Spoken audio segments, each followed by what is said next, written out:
तो आप देख सकते हैं कि हम टेंसेस के फाइनल चैप्टर में आ गए हैं। हम बात कर रहे हैं फ्यूचर की, मतलब आने वाले समय की। यहां पर हम अभी हैं और आने वाले समय में क्या होने वाला है, किसकी संभावना है, किसकी होने की निश्चितता है, इस सब के बारे में हम बात करेंगे। निश्चितता है मतलब कौन सा काम पक्का है कि होने ही वाला है भविष्य में। तो सारा कुछ लेकर हम आने वाले समय में बात कर रहे हैं। तो देखते हैं, सामान्य भविष्य को उस क्रिया या स्थिति को बताता है जो आने वाले समय में होने वाली है। ऊपर वाला सेंटेंस, मैं इंजीनियर बनूंगा, ये एक तरह से आप कह सकते हैं मैं 10th में हूं और सब्जेक्ट लेने वाला हूं, तो मैं मैथ सब्जेक्ट लेता हूं और मैं बोलूंगा कि मैं मैथ इसलिए ले रहा हूं क्योंकि मैं इंजीनियर बनना चाहता हूं, पहली बात तो। या फिर मैं और कॉन्फिडेंस से कहूंगा कि मैं इंजीनियर ही बनूंगा। तो वहां पर हम देखते हैं इसका इस्तेमाल भविष्य का। बनूंगा जैसी चीज है जो बताती है कि ये काम भविष्य में होगा। राहुल शाम को फिल्म देखने जाएगा, सेम चीज जाएगा बताती है कि ये चीज आने वाले भविष्य में होगी। लेकिन अब होगा क्या, आप देखेंगे कि आने वाले भविष्य में होने वाली चीजें काफी तरह से होंगी। या तो हम कभी उनका अनुमान लगाएंगे कि ये चीज मैं करूंगा या होएगी या ऐसा होना चाहिए, या फिर कोई ना कोई चीज फिक्स्ड होगी जो भविष्य में होने वाली है। तो भविष्य में होने वाली चीज जो जिसके लिए सारी तैयारियां हो चुकी हैं और जो पक्के में होने वाली है, उसको कोई नहीं रोक सकता है, वैसी चीज आपको दिखाई पड़ेगी। कहीं कहीं आपको लगेगा कि जब मैं बात कर रहा हूं उसके तुरंत ही वो चीज होने वाली है, तो उसके लिए हम एक अलग तरह से एक्सप्रेस करेंगे इंग्लिश में। तो इन्हीं चीजों को यहां पर हम आगे आपको दिखाएंगे। सो हर जगह आप जिस तरह से हम अभी वर्ब फॉर्म्स पढ़ रहे थे पास्ट में और प्रेजेंट में, वैसा आपको यहां नहीं दिखाई पड़ेगा, एक्सेप्ट फॉर ये वाला जो फॉर्म हम पढ़ेंगे विल शैल वाला, जो कि एक तरह से जो हमने पढ़ा है प्रेजेंट और पास्ट में, जहां पे हम हेल्पिंग वर्ब्स और मेन वर्ब का इस्तेमाल करते हैं। उसको छोड़कर बाकी जो दूसरे फॉर्म्स आपको यहां दिखाई पड़ेंगे, ये दो यहां पर हैं, बी गोइंग टू या बी अबाउट टू, और भी आप देख सकते हैं इंटेंड, प्लान या होप। जब इस तरह के शब्द दिखाई पड़ेंगे तब सिंपल प्रेजेंट टेंस को भी हम इस्तेमाल करेंगे भविष्य को एक्सप्रेस करने के लिए, और प्रेजेंट कॉन्टिन्यूअस टेंस को भी इस्तेमाल करेंगे हम भविष्य को बताने के लिए। तो इससे पहले जो है हम वापस से यहां पे चलते हैं और इनको देखते हैं। बी गोइंग टू, अच्छा ये जो बी है ना, ये हमारा आप कह सकते हैं is, was, are, were, am, ये सब जो था, ये इसी को बताने के लिए हमने आप अभी ऐसे मान के चलिए कि हमने एक शॉर्टकट इस्तेमाल कर लिया, या फिर आप ऐसे मान के चलिए कि ये जो बी है ये ही इन सब का रूट है। इस बी से ही इन सब की उत्पत्ति हुई है। बी टू बी का मतलब होता है होना। ये सारे शब्द जो हैं ये इस होना से संबंधित हैं। तो ये तो इन्फिनेटिव हो गया। इसका जो वर्ब फॉर्म होगा बी, वो कुछ है, हूं, था, थी, इस तरह के होंगे। तो उसके भी जो है डिफरेंट वो होंगे आपके first form, second form etcetera. लेकिन बी जब भी कहीं पे दिखाई दे आपको, तो पहला तो टू बी का मतलब होता है होना। बी जब भी दिखाई दे तो आप समझ जाइएगा कि हम इन शब्दों के बारे में बात कर रहे हैं, ठीक है। तो यहां पर जब भी बी गोइंग टू या बी अबाउट टू, तो यहां पे बी नहीं दिखाई देगा सेंटेंसेस में, आपको इन यही सारे शब्द दिखाई पड़ेंगे बी की जगह। तो खैर, बी गोइंग टू निश्चित रूप से होने वाले काम के लिए और जिसकी तैयारी हो चुकी है। तो ऐसा है कि वो काम होगा ही और उसकी सारी हमने तैयारी कर ली है। हिंदी में इसे क्लिक करने के लिए कि कब हमें गोइंग टू का यूज करना है, हम कुछ होने वाला है, जिस भी वाक्य में हम इस चीज को देखेंगे कि कोई काम होने वाला है वहां पर, तब हम इसका इस्तेमाल करेंगे। उदाहरण हमने एक दे रखा है यहां पे, मैं घर खरीदने वाला हूं। तो वाला हूं दिख रहा है पहला, तो खरीदने, तो ये खरीदने मैंने आपको पहले भी कहा था, जब क्रिया के साथ ना लग जाता है, ना ने, तो वो क्रियार्थक संज्ञा बन जाता है। मतलब ये जो शब्द है ना यहां पर, ये एक तरह से इंफिनिटिव है। ये एक तरह से एक एक ऐसे शब्द का काम कर रहा है जिसमें क्रिया भी है और संज्ञा भी है। वाला जो है वो इस चीज का उत्तर दे रहा है, कुछ होने वाला है। जैसे ही आपको ये दिखेगा मैं घर खरीदने वाला हूं जैसे ही दिखेगा, तो आपको गोइंग टू के बारे में याद आना चाहिए। बी अबाउट टू तात्कालिक, तुरंत होने वाला है जो भविष्य में। तो अबाउट टू और गोइंग टू सेम ही है, आप ऐसा समझ लो। लेकिन यहां पे क्या हो रहा है, ये तुरंत वाली बात नहीं है, ये आने वाले समय में, मे बी कल, परसों, एक महीने बाद ये चीज होने वाली है। लेकिन अबाउट टू का मतलब है बस थोड़े ही देर में होने वाला है, कुछ ही पलों में ये चीज होने वाली है। जैसे ट्रेन छूटने ही वाली है। तो आप यहां पर देखोगे कुछ होने वाला वाली तो बात रहेगी, कुछ होने वाला है ऐसा तो दिखेगा ही, साथ में ये ही भी आपको नजर आएगा हर जगह, ट्रेन छूटने ही वाली है। जब ऐसा दिखाई देगा, जब या फिर आप ऐसा बोलेंगे, तब आपको अबाउट टू का इस्तेमाल करना होगा और साथ में ये एक सहायक क्रिया आएगी। इनमें से कुछ भी, आप जिस भी टेंस में होंगे, मतलब अगर आप प्रेजेंट में होंगे तो इसका इस्तेमाल करेंगे, पास्ट में होंगे तो इसका इस्तेमाल करेंगे। तो ऐसा चलेगा। यहां पर देखते हैं आगे इनको, इनके एग्जाम्पल्स भी हमने दिए हैं आपको।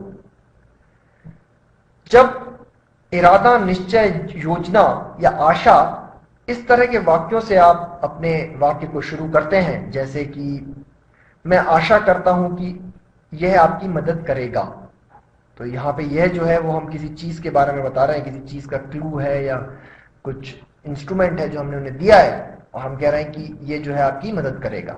मेरा इरादा इस बार प्रथम आने का है, इरादा शब्द। इस तरह के जब हम वाक्यों को लिखते हैं तो हम बात कर रहे होते हैं भविष्य में, लेकिन हम ये स्पेशल वर्ड्स को इस्तेमाल करके उस बात को एक्सप्रेस करते हैं, उस बात को बताते हैं। मैं आशा करता हूं, मैं ये तो अभी कर रहा हूं वर्तमान में, लेकिन जो मैं आशा कर रहा हूं वो एक भविष्य में होने वाले काम की आशा कर रहा हूं, भविष्य में होने वाले काम की आशा कर रहा हूं। तो है फ्यूचर टेंस की चीज, लेकिन इसको एक्सप्रेस करने के लिए हम एक डिफरेंट फॉर्म यूज करते हैं, जो कि हमारा अभी तक हमने जो वर्ब फॉर्म्स पढ़े हैं उससे अलग होता है। तो आगे देखेंगे वो क्या है वो फॉर्म। हम काफी सारी जगह भविष्य की चीजों को बताने के लिए सिंपल प्रेजेंट टेंस यूज करते हैं, जो हम ऑलरेडी पढ़ चुके हैं। और आपको ये कहां दिखेगा, निश्चित समय या समय सारणी वाले कामों के लिए, जहां पर भी कोई शेड्यूल होगा, कोई प्लान होगा जिसमें फिक्स टाइम्स होंगे। समय सारणी मतलब ट्रेन और बसेस में जब या फिल्म देखने जाते हैं तो थिएटर में भी एक समय सारणी होती है कि कौन सा शो कब से कब होगा या कौन सी ट्रेन कितने बजे चलेगी, वो होती है समय सारणी। उस तरह के शेड्यूल्स जब आपको देखने को मिलेंगे, उस तरह की चीजें आपको देखने को मिलेंगी, तो आप सिंपल प्रेजेंट टेंस यूज करते हैं। हिंदी में भी आप यही करते हैं। जैसे ट्रेन शाम को 4 बजे है, हो सकता है जब हम ये बात कर रहे हैं हम 2 बज रहे हो वो, या फिर हम एक दिन पहले बात कर रहे हो या सुबह बात कर रहे हो, लेकिन ये बात हम फ्यूचर टेंस में कर रहे हैं। हो चीज रही है फ्यूचर टेंस में, बट इसके लिए हम सिंपल प्रेजेंट टेंस यूज करते हैं। आप इस है से पहचान लेंगे, और यहां पे जो है सिर्फ है ही वर्ब है और कोई क्रिया है ही नहीं यहां पर।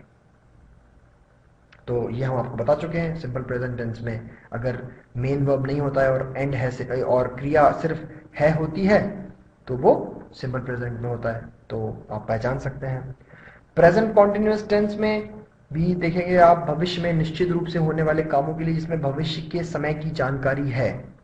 तो खैर ये इंग्लिश अंदाज में हम बोल रहे हैं, जब हम इस तरह के वाक्य बोलते हैं तो हम ऑटोमेटिकली इसको पकड़ सकते हैं। मैं कल 5 बजे डायरेक्टर से मिल रहा हूं, तो ये तो ऑलरेडी हमारा प्रेजेंट कॉन्टिन्यूअस का ही फॉर्म है, हमें टेंशन ही नहीं है। मैं कल 5 बजे, जो टाइम है जो थोड़ा सा इंपॉर्टेंट होता है इस तरह के सेंटेंसेस में, अगर हम फ्यूचर की बात कर रहे हैं तो वहां पे हम एक क्रिया विशेषण का इस्तेमाल करके ये बताते हैं कि ये चीज कब होने वाली है। तो ये हो गया सारे तरहों से जब हम फ्यूचर सिंपल को प्रेजेंट करेंगे। ये एक और एक्सेप्शन दिखा करेगा इंग्लिश में स्पेशली, इसको थोड़ा सा आप नोटिस करें, ये आपको दिखा भी खूब करेगा जब आप अभी इंग्लिश पढ़ेंगे, क्योंकि एक बड़ी कॉमन चीज है। वाक्य में सशर्त उपवाक्य जो भविष्य काल को बताता है, उसके उसके लिए सामान्य वर्तमान का इस्तेमाल होता है। थोड़ी सी कठिन भाषा है यहाँ पर। सशर्त उपवाक्य, उपवाक्य क्या होता है? बस इतना समझें कि जिस वाक्य में हमारा विषय और हमारी क्रिया दोनों हो, लेकिन उससे हो सकता है कभी कभी आप पूरा अर्थ नहीं निकाल पाए, लेकिन उसमें क्रिया और विषय है जो कि किसी भी वाक्य को बनाने के लिए जरूरी है। तो आप ऐसा कह सकते हैं कि वो वाक्य थोड़ा इनकम्प्लीट वाक्य है, उसमें कुछ और चाहिए पड़ेगा, तो उसको हम उपवाक्य बोलते हैं। अभी हम इतना ही लेके चलते हैं। सशर्त मतलब जिसमें एक शर्त रखी हो, एक कंडीशन रखी हो। ये सब आप देखेंगे यदि जैसे जो हिंदी के वाक्य होते हैं जो यदि से शुरू होते हैं, वो सब सशर्त वाक्य होते हैं। मतलब वहां पर एक कंडीशन रखी जाती है, एक शर्त रखी जाती है। अगर ऐसा होगा, अगर हो गया, अगर के साथ आप देखोगे कि इस तरह के वाक्य आपको दिखेंगे। अगर आप ऐसा करोगे तो ऐसा होगा, यदि, इस तरह के जो शब्द होते हैं हिंदी में, उनके साथ जो वाक्य होते हैं वो एक सशर्त वाक्य होते हैं। अगर वैसे वाक्य आपको दिखाई पड़ते हैं तो उसमें सशर्त वाक्य में हमेशा आपको एक उपवाक्य दिखेगा, मोस्टली ऐसा होगा। तभी हम सशर्त वाक्यों का इस्तेमाल करते हैं, जब हमारे पास एक उपवाक्य होता है जो एक कंडीशन रख रहा होता है, और बाद में उस कंडीशन को अगर हम पूरा करेंगे तो हमें फाइनल ये भी पता चलता है कि उसका फल क्या होगा, उससे आउटकम क्या आने वाला है। तो एक उदाहरण है, यदि तुम परिश्रम करोगे तो तुम्हें सफलता मिलेगी। अब प्रॉब्लम क्या है, हिंदी में तो हमें पता चल रहा है कि करोगे और मिलेगी, दोनों हम भविष्य की बात कर रहे हैं। परिश्रम भविष्य में करोगे, सफलता भविष्य में मिलेगी। इंग्लिश में क्या होता है, इसका जब ट्रांसलेशन आप करोगे यदि वाले के साथ वाला जो है वो प्रेजेंट सिंपल में चला जाता है। हमें वो दिख रहा है फ्यूचर में, सिंपल फ्यूचर में, बट वो चला जाता है प्रेजेंट सिंपल में। ऐसे ही अगर ये प्रेजेंट सिंपल में है ये वाला, मतलब अगर ऐसा होता है यदि तुम परिश्रम करते तो सफलता मिलती, ऐसे में ये दोनों क्या हो रहा है, ये दोनों प्रेजेंट सिंपल में हो रहा है। लेकिन ये वाला जो सेंटेंस है वो प्रेजेंट सिंपल में नहीं जाएगा, वो पास्ट में चला जाएगा। तो ये जब कंडीशनल क्लॉजेस की हम बात करेंगे तब हमने इसे डिटेल में कवर किया है। अभी सिर्फ एक आपको आइडिया दे रहे हैं कि ऐसा ट्रांसलेशन हो रहा हो लेकिन प्रेजेंट सिंपल दिख रहा हो तो उसे आप पहचान लीजिएगा वहां पर। अगर आपको ये जो हम इस सेंटेंस पे जाएंगे तब मैं आपको और डिटेल्स दूंगा इसकी। तो अब नेक्स्ट एग्जांपल्स देखते हैं। सामान्य भविष्य, ये हमारा वो वाली स्लाइड है जहां पे हम जिस तरह से हमने प्रेजेंट और पास्ट को पढ़ा है वर्ब फॉर्म्स के अंदाज में, उसी अंदाज में हम इसको देख रहे हैं जब हमें विल शैल जैसे हेल्पिंग वर्ब्स का इस्तेमाल करना होगा। मैं इंजीनियर बनूंगा, राहुल शाम को फिल्म देखने जाएगा, मेघा कहानियां लिखेगी, वे खेलने जाएंगे। तो I shall become engineer, Rahul will go to watch a movie in the evening, Megha will write stories, they will go to play. So क्या क्या नोटिस करना है? shall यहाँ कहीं पे will आ रहा है, will go and shall become. So मैं इंजीनियर बनूंगा, so I shall become engineer. Rahul will go to watch a movie. So यही हमारा वर्ब के लिए जो शब्द प्रयुक्त हो रहा है वो यहां पर है। Megha will write stories, will go. अगर यहां पे होता राहुल 5 बजे फिल्म देखने जाएगा तो ट्रांसलेशन क्या होगा, Rahul will go to watch a movie. यहां तो शाम को के लिए हमने इन का इस्तेमाल किया था, ठीक है। जो सेंटेंस मैंने अभी कहा है, राहुल 5 बजे जाएगा, ये थोड़ी मैंने ये गलत लिखा है यहाँ पर, जाएगा, ये एक्चुअली सब जगह ये शायद गलत है, तो इसको ठीक कर लीजिएगा। जाएगा होगा, ये जा ए होगा, यहाँ पे या नहीं होगा। सो राहुल 5 बजे जाएगा, इसका जो ट्रांसलेशन होगा